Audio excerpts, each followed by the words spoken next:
about Richard Simmons and a trip to the hospital. You know, of course, that Richard Simmons has been sheltered in his home for going over, what, 2 years? Or 3 years now. 3. Well, he left the house, went to a hospital on Monday because he was having some gastrointestinal issues. Now, bad enough for him to go to the hospital. Yeah, that's interesting. There, gastrointestinal. So remember about, I don't know, must have been 9-10 months ago, he went to the hospital last summer for dehydration, but he was there for 3 days, which seems like a long time. But the people we talked to, I mean, there was no ambulance called, so it wasn't that as serious as what they're saying because his own people drove him. But it still raises a little concern that everyone is always saying that we talked to that he's fine, but now he's been to the hospital twice. Yeah, and he was, what they're saying is he was experiencing these stomach issues for several days, and it finally got to the point where he said, all right, let's go get it checked out. I talked to somebody today who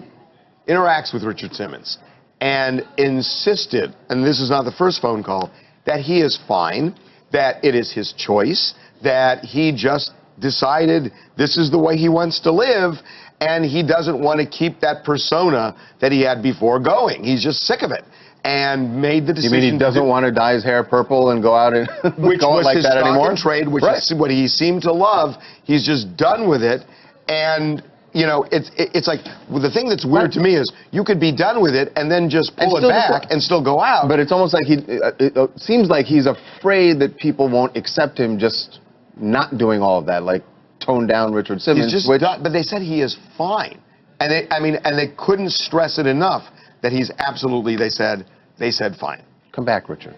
Hi, this is Floyd from Phoenix, Arizona. I totally agree with you about the persona or the character. A lot of people get tired of doing things like that, but I really wish Richard the best, not just for him, but for all of us. We all need this inspiration to help us lose weight. They say that we are the fattest that we've ever been, and less people are doing something about it. I feel part of that is because we don't have these inspirational people like Richard or Jane Fonda or Jack LaLanne anymore. You know, not everybody's in great shape like the three of us.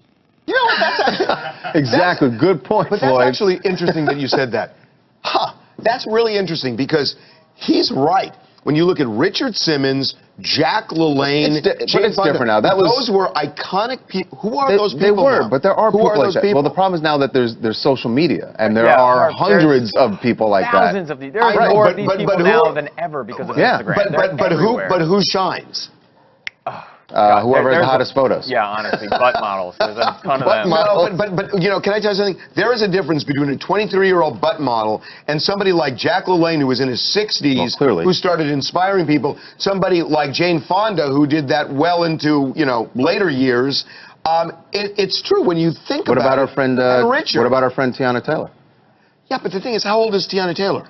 24 I'm saying that people in their 40s can be more inspirational than somebody you expected of in their 20s. Sounds like something I someone actually really mean that. I know what said. you're saying, Reagan, but I think people in their 40s are more inspirational. Okay, he is uninspired by this. He does not care. He's just like, let's go. You made your point. We gotta go. Okay. Okay, what a buzzkill. All right, when we come back, there's a traitor in the war between Nicki Minaj and